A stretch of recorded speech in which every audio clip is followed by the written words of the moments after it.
జహీరాబాద్ ప్రాంతం యొక్క అస్తిత్వానికి గౌరవానికి నిలబెట్టే ప్రయత్నంలో భాగంగా మా తోటి యువ రైతు బూటిపాటి గ్రామానికి చెందిన మహేష్ రెడ్డి బృందము, అదేవిధంగా ఆయన హైదరాబాద్ వరకు పాదయాత్ర చేసి గౌరవ ముఖ్యమంత్రి దృష్టికి తీసుకెళ్లాలనే ప్రయత్నంలో భాగంగా స్థానిక చక్కెర కర్మాగారం చెందిన కార్మికులు కూడా వారికి చేదోడు బాదడుగా ఈ పాదయాత్రకు పూనుకోవడం అనేది ఒక విధంగా సంతోషంగా ఉన్నది, ఒక విధంగా బాధగా ఉన్నది. 20 సంవత్సరాల నుంచి ఈ చెరుకు ఉద్యమంలో ఉన్నందుకు ఎక్కడ వేసిన గొంగడి అక్కడే ఉన్నందుకు బాధగా ఉన్నది. అయితే ఒక తరం మునిగిపోయి ఇంకొక తరం ముందుకు వస్తున్నందుకు అరే మనుషుల్లో కూడా ఇంకా చైతన్యం ఉన్నది, ఒక విధంగా సంతోషం ఉన్నది.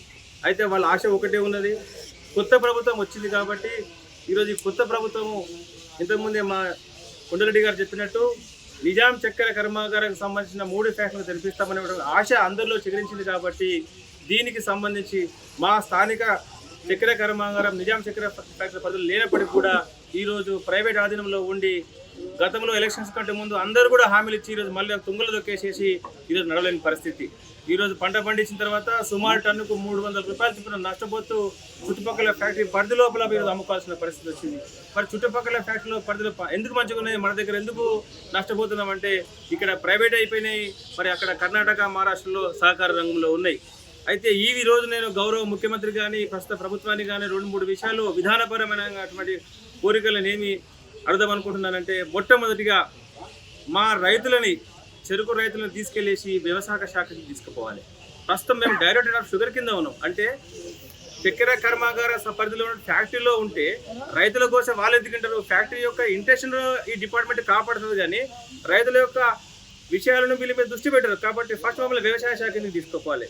రెండోది, ఇవన్నీ జరగాలంటే చట్టబద్ధంగా ఏదైతే మేము 20 సంవత్సరాలు కోరుతా ఉన్నామో రాష్ట్ర స్థాయిలో అన్ని ఫ్యాక్టరీలో కలుపుకొని ఒక స్టేట్ అడ్వైజరీ కౌన్సిల్, రాష్ట్ర స్థాయిలో సలహా సంఘం, సలహా మండలి అనేది స్థాపించాలి. దీనివల్ల ఏమవుతుందంటే రైతులకి, అటు కర్మాగారానికి, అదేవిధంగా ఫ్యాక్టరీకి ఒక అనుసంధానంగా మా మంచి చెడు బాధలు మేము చెప్పుకునేటువంటి ఒక నిర్ణయం తీసుకునేటువంటి అవకాశం వస్తుంది. ముఖ్యంగా మా జహీరాబాద్ ప్రాంతంలో రైతులు ఎప్పుడు రవాణా కోత, హార్వెస్టింగ్, ట్రాన్స్పోర్ట్ సమస్యల మీద ఎంతో నష్టపోతున్నాం. కాబట్టి ఈ విషయం మీద మన దేశంలో అతిపెద్ద సంస్థ అయినటువంటి XLRI జేవియర్ లేబర్ రీసెర్చ్ ఉన్నదో జంషెడ్పూర్లో, దాంతో ప్రస్తుత ప్రభుత్వం ఒప్పందం చేసుకొని ఈ సమస్యను వెంటనే పరిష్కారం చేయాలని ఒక విన్నపాన్ని చేస్తున్నాం. ఏది ఏమైనప్పటికీ కూడా విధానపరమైనటువంటి నిర్ణయాలలో మార్పు రానంత కాలం ఇవన్నీ పరిష్కారం కాదు. కాబట్టి తక్షణమే మా బకాయిలు, ప్రస్తుత ఫ్యాక్టరీ ఓపెనింగ్కి సంబంధించిన విషయాల మీద గౌరవ ముఖ్యమంత్రి గారు రేవంత్ రెడ్డి గారు వెంటనే దృష్టి పెడతారని, మరి ఈ విషయం మీద మేము ఇప్పటికే గతంలో మేము ఢిల్లీ వరకు కూడా నడిచినప్పుడు అప్పటి గౌరవ ముఖ్యమంత్రి రాజశేఖర రెడ్డి గారే మాకు ఢిల్లీ వరకు పంపిండు. ఇప్పుడు ఉన్నటువంటి అప్పటి కాంగ్రెస్ అంటే ఇప్పుడు కూడా కాంగ్రెస్ కిసాన్ సెల్ ఉన్నటువంటి కోదండ రెడ్డి గారితో కూడా నిన్న చర్చించడం జరిగింది. వారు కూడా సహకరిస్తామన్నారు. కాబట్టి ఒక జహీరాబాద్ ఫ్యాక్టరీ లేకపోతే మెదక్, నిజాం షుగర్ అనే కాకుండా మొత్తం తెలంగాణలో ఉన్నటువంటి చక్కెర కర్మాగార పరిధిలో విధానపరమైన లోపాలు పరిష్కరించి దీనికి ఒక దీర్ఘకాలిక శాశ్వతమైన పరిష్కారం తీసుకొస్తున్న ఆశతోటి మరి మా యువతలకు మళ్ళీ ఒకసారి మేము స్ఫూర్తిదాయకంగా వారి యొక్క కృషి ఫలించాలని, భగవంతుడు కరుణించాలని కోరుకుంటూ చేదోడువాదుగా ఉంటాం. దయచేసి జహీరాబాద్ యొక్క రైతులను ఆదుకోవాల్సిందిగా మళ్ళీ ఒకసారి రేవంత్ రెడ్డి గారికి ప్రార్థన. Thank you. తీపి పంచే చెరుకు రైతుల జీవితాలలో చేదెక్కుతూనే ఉన్నాయి. ప్రభుత్వాలను మనం నిందిస్తామా, మనం నిందించుకుందామా అంటే ఏమంటే ప్రైవేట్ మేనేజ్మెంట్ మేమేం చేయలేము అనే ఉద్దేశంతో రైతుల బతుకులు, కార్మికుల బతుకులన్నీ నట్టేట పాలు చేసే ప్రయత్నమే చేస్తున్నారు. కానీ ఒక రైతు బాగుంటే దేశం బాగుంటుంది అనే నినాదం వరకే ఉంది. జై జవాన్, జై జవాన్ అనేది, జై కిసాన్, జై కిసాన్ అనేది. కానీ రైతులకు మేలు చేద్దామనేది ఏ విధంగా ఎవరు కూడా ఆలోచన లేకుండా పోతుంది. ఇప్పుడు కార్మికులను తీసుకోండి, వాళ్ళు అవసరం వచ్చినప్పుడు ఎలక్షన్స్ ముంగట ఏదో చేస్తామేమో అవి ఇవి అని చెప్పి మాటలు మభ్యపెట్టి ఇటు ఆర్డీఓ దగ్గర జరిగినప్పుడు కానీ, ఎంఆర్ఓ దగ్గర జరిగినప్పుడు కానీ, కేంద్ర కమిషన్ దగ్గర జరిగినప్పుడు కానీ ఇటు రైతులను మభ్యపెట్టారు, ఇటు కార్మికులను మభ్యపెట్టారు. అంతే తప్ప కానీ ఇంతవరకు ఇప్పించిన దాఖలా లేదు. ఎలక్షన్ మొదలేదో 50 లక్షలు ఇచ్చినట్టు చేసేదో ఇస్తున్నామని చెప్పి ఆ విధంగా చేయడం తప్పితే ఆ రోజు 30 కోట్లు ఇచ్చినామన్న లీడర్లు ఎక్కడ పోయారు.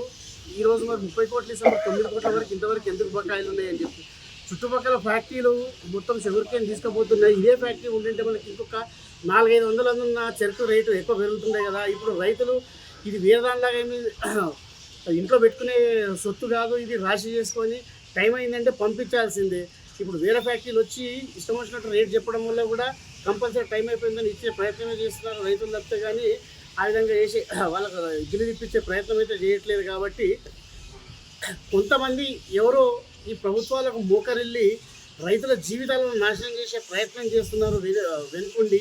కాబట్టి అటువంటి వాళ్ళు ఆ విధంగా చేయకుండా రైతుల మేలు కోరే విధంగా, రైతులకు ఏదైనా మేలు చేసే విధంగా పాత బకాయిలు ఇప్పిస్తూ, ఇది మన షుగర్ కేన్ బెల్ట్ మన వల్ల చుట్టుపక్కల ఉన్న స్టేట్లలో ఉన్న వేరే వేరే కంపెనీలు బతుకుతున్నాయి, మనం ఎందుకు బతకలేకపోతున్నామని ఈ విధంగా ఆలోచించి ఇక్కడ ఇంకోటి షుగర్ ఫ్యాక్టరీ కొత్తగా నెలకొల్పి చేసే విధంగా చేయాలి. లేకపోతే ఆల్రెడీ మన దగ్గర ఉన్న ఎస్టాబ్లిష్మెంట్ అయి ఉన్న కంపెనీ 1980s నుంచి ఉన్నది కాబట్టి దాన్ని చేసుకొని మనకందరికీ అందుబాటులో ఉన్నది కాబట్టి దాన్ని నడిపించే ప్రయత్నం చేస్తే కనీసం ఈ రైతుల జీవితాలలో కొద్దిగా వెలుగులు నింపే ప్రయత్నం చేస్తారని చెప్పి నేను ప్రభుత్వాన్ని కానీ, పాలకులు కానీ, ఇంతకుముందు గవర్నమెంట్ కానీ, ఇప్పుడు గవర్నమెంట్ కానీ రైతుల పక్షాన చేతులెత్తి జోడించి మరి నేను వాళ్ళ బకాయిలు చెల్లించాలని చెప్పి కోరుకుంటున్నాను. ఎం చంద్రశేఖర్ నా పేరు, రాయపల్లి డి గ్రామము. నేను షుగర్ ఫ్యాక్టరీలో ఎంప్లాయీని. నేను 2 సంవత్సరాలుగా మాకు ఎన్నో విధాలుగా మేము ప్రయత్నించినా కూడా ఏమి ర్యాలీ కానీ అన్ని విధాలుగా చేసినా కూడా ఎవరు స్పందించట్లేదు. అదే స్థానిక ఎమ్మెల్యే దగ్గరికి ఎన్నో మాటలు పోయినాం, ర్యాలీలు తీసినాము. ఇప్పటి వరకు 8 నెలల జీతాలు కూడా మాకు లేవు. ఈఎస్ఐ పిఎఫ్ కూడా మాకు వర్తించట్లేదు ఇంతవరకు. మేము కార్మికులు ఈ రోజుకు రోడ్ పాలు పడ్డాం. ప్రతి ఒక్కరు నాయకుల దగ్గరికి కూడా పోయాం, హరీష్ రావు దగ్గరికి పోయాం, వారి ఆయన ఆఫీస్ కాడికి కూడా వెళ్ళాము. వెళ్ళిన తర్వాత కూడా ఆయన రెస్పాన్స్ చేయలేడు. ఇక్కడ జహీరాబాద్లో కూడా ఎన్నో మాటలు ర్యాలీ చేశాము, ధర్నాలు చేశాము, అయినా కూడా ఏ విధంగా కూడా మాకు ఫలించలేకపోయింది.